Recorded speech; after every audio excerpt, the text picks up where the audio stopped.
Assalamualaikum warahmatullahi wabarakatuh.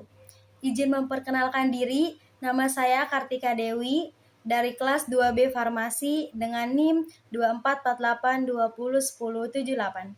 Di sini saya akan menjelaskan mengenai autoimun. Autoimun adalah kondisi di mana sistem kekebalan tubuh menyerang sel-sel tubuh sendiri.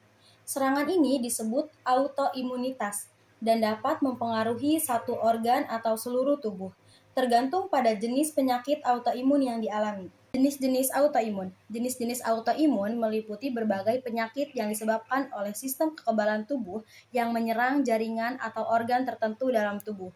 Nah, di sini ada 4 jenis-jenis autoimun contohnya. Yang pertama ada diabetes tipe 1, yaitu menyerang sel-sel pankreas yang memproduksi insulin. Yang kedua, ada lupus eritematosus sistemik atau SLE, dapat mempengaruhi seluruh tubuh dan menyerang berbagai organ dan jaringan. Yang ketiga, ada rheumatoid arthritis, yaitu menyerang sendi dan menyebabkan peradangan serta kerusakan sendi. Dan yang keempat, ada multiple sklerosis, menyerang sistem saraf pusat, menyebabkan gangguan penglihatan, kelemahan, dan masalah keseimbangan. Nah, di sini ada faktor resiko autoimun. Faktor resiko autoimun meliputi faktor genetik dan lingkungan. Nah, faktor genetik yaitu mencangkup riwayat keluarga dengan penyakit autoimun dan predisposisi genetik tertentu. Nah, sedangkan dalam faktor lingkungan meliputi infeksi virus dan bakteri, paparan bahan kimia, diet, stres, dan penggunaan obat-obatan tertentu. Kombinasi faktor ini dapat meningkatkan kemungkinan seseorang mengembangkan penyakit autoimun. Gejala autoimun. Gejala autoimun bervariasi tergantung pada jenis penyakitnya, tetapi secara umum meliputi seperti kelelahan, nyeri sendi, pembengkakan, demam ringan, ruam kulit, dan gangguan fungsi organ tertentu. Contohnya pada rheumatoid arthritis, menyebabkan nyeri dan pembengkakan sendi. Sedangkan pada multiple sclerosis dapat menyebabkan gangguan penglihatan dan kehilangan keseimbangan. Nah, di sini ada penjelasan mengenai autoantibody. Autoantibody adalah antibodi yang diproduksi oleh sistem kekebalan tubuh yang secara keliru mengenali dan menyerang komponen tubuh sendiri, seperti protein dan struktur seluler. Kehadiran autoantibodi dapat menyebabkan peradangan dan kerusakan jaringan, serta berperan dalam patogenesis berbagai penyakit autoimun. Nah, di sini ada perbedaan autoimun dan toleransi imun. Autoimun adalah kondisi di mana sistem kekebalan tubuh menyerang jaringan atau organ sendiri yang seharusnya dilindungi dan tidak diserang. Sebaliknya, toleransi imun adalah keadaan di mana sistem kekebalan tidak menyerang komponen tubuh sendiri, menjaga agar tidak terjadi autoimun.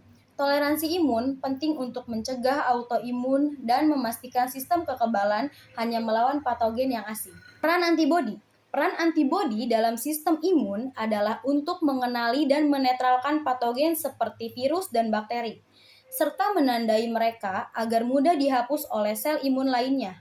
Antibodi juga dapat membantu mengaktifkan sel-sel imun lain dan memfasilitasi proses inflamasi untuk melawan infeksi. Nah, di sini ada proses terbentuknya sel B. Proses terbentuknya sel B dimulai dari stem sel di sumsum tulang belakang yang berkembang menjadi pre-B cell. Pre-B cell kemudian mengalami seleksi dan diferensiasi di sumsum tulang, di mana sel yang tidak autoreaktif akan bertambah. Selanjutnya, sel B yang telah matang akan meninggalkan sumsum tulang dan masuk ke organ limfoid seperti limpa dan kelenjar getah bening, di mana mereka dapat berinteraksi dengan antigen dan melalui produksi antibodi jika teraktivasi. Setelah tadi proses terbentuknya sel B, sekarang proses terbentuknya sel T. Proses terbentuknya sel T dimulai dari stem cell di sumsum tulang yang berkembang menjadi prekursor T cell. Prekursor ini kemudian bermigrasi ke kelenjar timus, di mana mereka mengalami proses maturasi dan seleksi. Sel T yang mengalami antigen sendiri secara berlebihan akan mati melalui proses apoptosis, sehingga hanya sel T yang tidak autoreaktif yang akan bertahan. Setelah melewati proses ini, sel T matang keluar dari timus dan masuk ke sirkulasi darah serta organ limfoid lainnya untuk siap diaktifkan saat menghadapi patogen atau antigen asing. Nah, di sini ada aktivasi dari sel B dan sel T yang teraktivasi. Aktivasi sel B dan sel T terjadi melalui proses yang melibatkan pengenalan antigen dan rangsangan dari sel imun lain. Sel B diaktifkan ketika reseptor antibodinya mengenali dan menginternalisasi antigen. Kemudian mempresentasikan fragmen antigen kepada sel T helper yang teraktivasi. Sel T helper kemudian memberikan sinyal stimulasi yang diperlukan untuk proliferasi dan diferensiasi sel B menjadi sel plasma, penghasil antibodi. Sementara itu, sel T diaktifkan ketika reseptor T sel mengenali peptida yang dipresentasikan oleh molekul MHC pada permukaan sel lain. Biasanya sel dendrit atau makrofag yang telah terpapar antigen. Aktivasi ini memicu proliferasi dan diferensiasi sel T menjadi subtype efektor seperti sel T helper dan sel T sitotoksik, yang kemudian berperan dalam respon imun terhadap patogen atau jaringan yang rusak. Oke, baik, lanjut. Di sini ada mimikri molekuler. Mimikri molekuler adalah proses di mana peptida atau protein dari patogen seperti virus dan bakteri memiliki kemiripan struktural atau sekuens dengan peptida dari protein tubuh sendiri. Hal ini dapat menyebabkan sistem imun salah mengenali dan menyerang jaringan tubuh sendiri karena mengira mereka adalah patogen, sehingga berkontribusi pada perkembangan autoimun.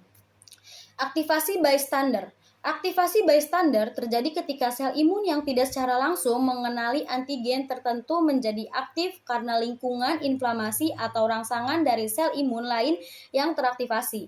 Dalam konteks autoimun, ini berarti sel imun yang tidak spesifik terhadap antigen sendiri dapat menjadi aktif dan berkontribusi pada kerusakan jaringan. Meskipun mereka tidak secara langsung mengenali antigen tersebut, proses ini memperkuat respon autoimun dan memperburuk kerusakan jaringan. Penyebaran epitop. Penyebaran epitop adalah proses di mana autoantibodi atau sel imun yang awalnya menargetkan satu bagian spesifik dari antigen atau epitop kemudian menyebar ke bagian lain dari antigen yang sama atau berbeda. Hal ini menyebabkan peningkatan peradangan dan kerusakan jaringan yang lebih luas, memperburuk penyakit autoimun. Proses ini dikenal sebagai epitop spreading dan berkontribusi pada progresi penyakit autoimun. Persistensi virus. Persistensi virus adalah kondisi di mana virus tetap berada di dalam tubuh dalam keadaan laten atau tidak aktif selama periode waktu yang lama. Virus ini dapat bertahan dalam sel inang tanpa menyebabkan gejala aktif, tetapi tetap dapat diaktifkan kembali dan menyebabkan infeksi berulang dan kronis. Persistensi virus dapat memicu aktivasi sistem imun yang berkelanjutan, meningkatkan peluang terjadinya autoimun karena aktivasi autoreaktif T atau B sel secara terus-menerus. Gejala yang bergantung pada target antigen. Gejala yang bergantung pada target antigen biasanya tergantung pada organ atau jaringan yang diserang oleh autoantibodi atau sel T autoreaktif. Jika targetnya adalah organ tertentu, gejala akan terbatas pada fungsi organ tersebut, seperti pada diabetes tipe 1 yang menyerang pankreas, menyebabkan gangguan produksi insulin. Jika targetnya melibatkan banyak organ, seperti pada lupus, gejala bisa meliputi nyeri sendi, ruam kulit, dan kerusakan organ secara luas. Nah, di sini ada beberapa terapi autoimun yang bertujuan untuk mengurangi peradangan, menekan aktivitas sistem imun yang menyerang jaringan sendiri, dan mengendalikan gejala. Berikut ini pendekatan utamanya. Yang pertama ada imunosopresan, seperti kortikosteroid dan obat-obatan imunomodulator, misalnya azathioprim, methotrexate, untuk menekan respon imun secara umum. Steroid digunakan untuk mengurangi inflamasi dan gejala akut. Yang ketiga ada NSAID untuk mengurangi nyeri dan peradangan terutama pada rheumatoid arthritis. Dan yang keempat ada terapi biologis seperti antagonis TNF-alpha, IL-6 atau inhibitor sel B, misalnya rituximab, yang menargetkan komponen spesifik dari sistem imun. Dan yang terakhir ada terapi yang menargetkan autoantibodi seperti imunoglobulin intravena atau EFIG, dan plasmaferesis untuk mengurangi autoantibodi dalam darah. Pendekatan ini biasanya disesuaikan dengan jenis dan tingkat keparahan penyakit autoimun. Baik, cukup sekian dari saya mengenai penjelasan autoimun. Kurang lebihnya mohon maaf. Wassalamualaikum warahmatullahi wabarakatuh.